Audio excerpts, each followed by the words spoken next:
है भगवान, ये क्या देख रहा हूँ मैं? इतनी रात को मेरे बगीचे में ये कौन है? तभी कालू अपने केले के बगीचे के करीब जाने लगता है। देखते ही देखते उसे बहुत ही भयानक भूतिया चिड़िया की आत्मा दिखाई देती है, जो उसके बगीचे के केले चोरी कर रही होती है। अरे दादा, ये तो एक भयानक भूतिया चिड़िया की आत्मा है, लेकिन ये मेरे बगीचे के केले क्यों चुरा रही है? इसका मतलब इतने दिनों से मेरे बगीचे से केले कोई पक्षी नहीं बल्कि ये भूतिया चिड़िया की आत्मा चुरा रही थी। तभी भूतिया चिड़िया की आत्मा पेड़ से केले तोड़ते हुए कहती है, क्या केले हैं? इतने मीठे मीठे केले खाकर तो मजा ही आ गया। जिंदगी का सबसे बड़ा सुख इन केले को खाकर ही तो है। ज्यादा केले तोड़ लेती हूँ, रात भर अपने घोंसले में बैठकर इन केले का स्वाद लूंगी।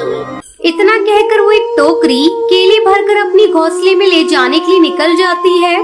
अरे मैंने चिड़िया की आत्मा को पक्षी को खाते हुए देखा है, लेकिन पहली बार किसी भूतिया चिड़िया की आत्मा को केले खाते हुए देख रहा हूँ। लेकिन अरे मुझे तो अपनी आंखों पर विश्वास ही नहीं हो रहा। लेकिन ये भूतिया चिड़िया की आत्मा मेरे बगीचे से केले चोरी करके कहाँ लेकर जा रही है? कालू कौवा भूतिया टूनी चिड़िया की आत्मा का पीछा करता है। वो देखता है कि वो अपने घोंसले में बैठकर बड़े आराम से केले खा रही है। कालू डर के मारे वहाँ से भाग जाता है। अगले दिन अरे जंगल वालों, तुम पक्षी बेखबर रात को सो जाते हो। तुम पक्षियों को तो ये भी नहीं पता कि आखिर हमारे जंगल में केले की चोरी कर कौन रहा है। अरे कालू भाई, अगर तुम्हें पता है कि केले की चोरी कौन कर रहा है तो बता दो ना, इतनी बात को घुमा क्यों रहे हो? अरे जंगल वालों, तुम्हें पता है भूतिया टूनी चिड़िया की आत्मा हमारे जंगल के केले चोरी करके खा रही है। आज मैं तुम्हें भूतिया टूनी चिड़िया की आत्मा को केले चोरी करते हुए दिखाऊंगा। कालू सभी को अपने घर में इकट्ठा कर लेता है, जिसके बाद आधी रात के समय भूतिया टूनी चिड़िया की आत्मा फिर से कालू के बगीचे में केले चोरी करने आती है। अरे ये तो सच में भूतिया चिड़िया की आत्मा है, और देखो तो सही कितने मजे से केले खा रही है। मुझे तो इस भूतिया चिड़िया की आत्मा को देखकर बहुत डर लग रहा है। तभी भूतिया टूनी चिड़िया की आत्मा उन सभी को बातें करते हुए देख लेती है, जिसके बाद वो उन्हें देखकर उनके पास आती है और उनसे कहती है, उफ, ओहो, क्या बात है जंगल वालों, आज तुम भी मेरी तरह केले के मजे लूटने आए हो।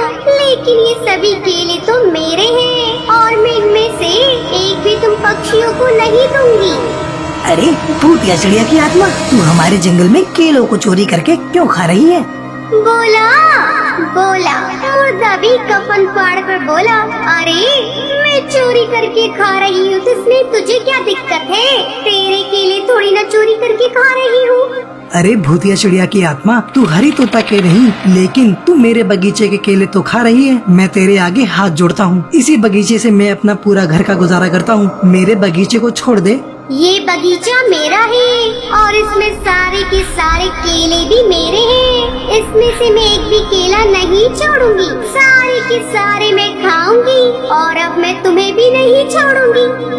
इतना कहकर भूतिया टूनी चिड़िया की आत्मा सब पक्षियों को मारने वाली होती है। तभी वहाँ तांत्रिक बाबा आ जाते हैं। वो मंत्र पढ़ने लगते हैं। अरे ये क्या हो रहा है? अरे इस मंत्र को बंद कर, इससे मुझे बहुत परेशानी हो रही है। तभी कालू कौवा तांत्रिक बाबा से कहता है, शुक्र है बाबा, आप सही समय पर आ गए, नहीं तो ये भूतिया चिड़िया की आत्मा आज हम सभी को मार ही देगी। चिंता करने की कोई बात नहीं है, मैं तुम पक्षियों को कुछ भी नहीं होने दूंगा। तू मेरा कुछ नहीं बिगाड़ पाएगा तांत्रिक, तुझे तो मैं अभी बताती हूँ। तभी तांत्रिक भूतिया टूनी चिड़िया की आत्मा पर वार कर देता है, जिससे वो कमजोर पड़ जाती है। बता भूतिया चिड़िया की आत्मा, कौन है तू और यहाँ इस जंगल में पक्षियों के केले चोरी करके क्यों खा रही है? रुक जाओ, रुको, ऐसा मत करो, मैं तुम्हें सब बताती हूँ। कुछ समय पहले की बात है, मैं इस जंगल में रहा करती थी। जंगल वाले मुझे पागल कहकर बुलाया करते थे। बचपन से ही मेरा दिमाग थोड़ा कमजोर था और मैं जैसे जैसे बड़ी हुई मेरा दिमाग फिर भी बच्चों की तरह ही काम किया करता था।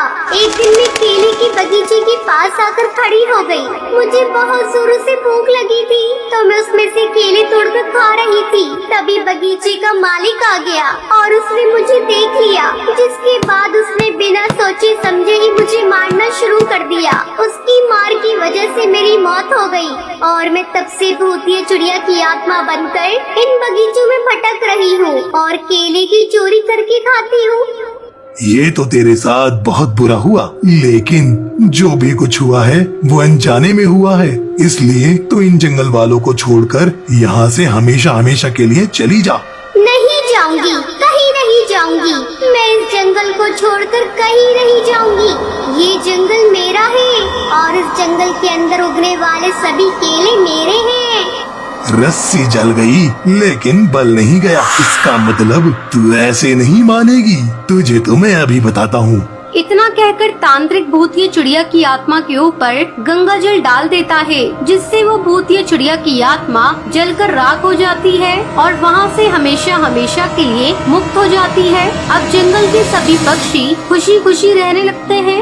रात का समय था, चारों तरफ संगीत का माहौल था, क्योंकि जंगल की पीहू चिड़िया की आज मेहंदी थी। टुनटुनी चिड़िया पीहू के पंखों पर मेहंदी लगा रही थी। तभी टुनटुनी कहती है, दीदी आपके घर में टॉयलेट कहाँ पर है? मुझे जरा फ्रेश होकर आना है। टुनटुनी चिड़िया फ्रेश होने के लिए छत पर बने वॉशरूम की तरफ जाती है। वहाँ एक चिड़िया कोने में चुपचाप खड़ी होती है। क्या हुआ? तुम यहाँ चुपचाप क्यों खड़ी हो? अगर कोई परेशानी है तो तुम मुझे बता सकती हो। मुझे परेशानी तो तुझसे ही है। अब बता, मेरी परेशानी दूर करने के लिए तू अपने आप का क्या करेगी?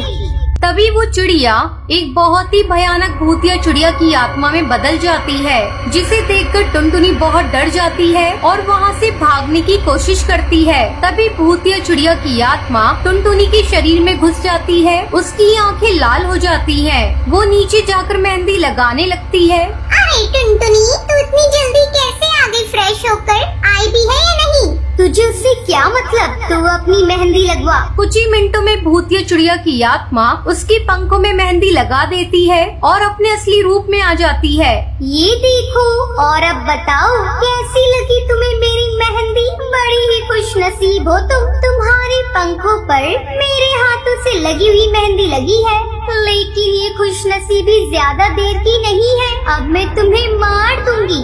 कौन हो तुम? यहाँ क्या कर रही हो? मैं हूँ तेरी मौत। अब मैं तुझे मार दूंगी। इस जंगल में मेरे अलावा कोई किसी से मेहंदी नहीं लगवा सकता। मेहंदी सिर्फ और सिर्फ मैं ही लगाऊंगी। ये कहकर भूतिया टूनी चिड़िया की आत्मा पीहू के दोनों पंखों को तोड़कर उसे मार देती है और वहाँ से गायब हो जाती है। जंगल के सभी पक्षी इकट्ठा होकर भूतिया टूनी चिड़िया की आत्मा को मारने के लिए अपने जंगल के तांत्रिक बाबा के पास जाते हैं। बाबा हमारी मदद करो, वो बहुत ही भयानक भूतिया चिड़िया की आत्मा है और कई बार हमारे जंगल की चिड़ियाओं को मार चुकी है। उसे रोकने में हमारी मदद कीजिए बाबा। अरे बाबा जी, हमारे पास अब बस तुम्हारा ही सहारा है। आज रात मेरी बेटी की भी मेहंदी की रस्म है। अगर वो भूत या टूनी चिड़िया की आत्मा फिर से आ गई तो मेरी बेटी को भी मार देगी। मैं तुम्हारे आगे हाथ जोड़ता हूँ बाबा, मेरी बच्ची को बचा लो। चिंता मत करो बालक, इस दुनिया में हर बुराई का खात्मा हमेशा अच्छाई से ही होता है। अगर वो भूत या चिड़िया की आत्मा तुम्हें नुकसान पहुंचा रही है तो मैं तुम्हें उससे छुटकारा जरूर दिलवाऊंगा। आज रात मैं उसे पकड़ने जरूर आऊंगा। रात के समय बबली की बेटी लूसी की मेहंदी की रस्म शुरू हो जाती है। चारों तरफ खुशियाँ ही खुशियाँ होती हैं और कुछ चिड़िया मिलकर लूसी के हाथों में मेहंदी लगा रही होती है। तभी अचानक एक बहुत ही तेज हवा का झोंका आता है, जिसमें चारों तरफ धूल ही धूल उड़ने लगती है। तभी उस हवा की झोंके में एक बहुत ही भयानक भूतिया टूनी चिड़िया की आत्मा लूसी के सामने प्रकट होती है। तूने अपनी शादी में मुझे नहीं बुलाया और तू मुझे कैसे भूल सकती है? मैं तो तेरी दोस्त थी ना। तूने मुझे अपनी शादी में अपने पंखों पर मेहंदी लगाने के लिए नहीं बुलाया। भूतिया चिड़िया की बात सुनकर लूसी बहुत देर तक सोच में पड़ जाती है, जिसके बाद उसे अचानक से अपनी दोस्त टूनी के बारे में याद आता है, जो उसकी जंगल में सबसे प्यारी और सबसे अच्छी मेहंदी लगाया करती थी। अरे टूनी, क्या ये तुम हो? लेकिन ये हाल तुम्हारा किसने किया? तभी वहाँ तांत्रिक आ जाता है और वो भूतिया चिड़िया की आत्मा को कब्जे में करने लगता है। रुक जा तांत्रिक, तू ये क्या कर रहा है? तू जानता नहीं तू किससे पंगा ले रहा है। अगर मैं चाहूँ तुझे अभी के अभी मौत के घाट पहुँचा दूंगी। रस्सी जल गई लेकिन बल नहीं गया। बता तू कौन है? इस जंगल के पक्षियों को क्यों परेशान कर रही है? इन मासूम पक्षियों ने तेरा क्या बिगाड़ा है? मासूम पक्षी के चेहरे के पीछे खौफनाक चेहरा भी होता है और जिसे देख पाना बहुत नामुमकिन है। ये कुछ समय पहले की बात है। मेरा नाम टूनी था। मैं बहुत ही गरीब परिवार से थी। मेरे घर में सिर्फ और सिर्फ मैं ही थी जो कमाकर अपने परिवार को चलाया करती थी।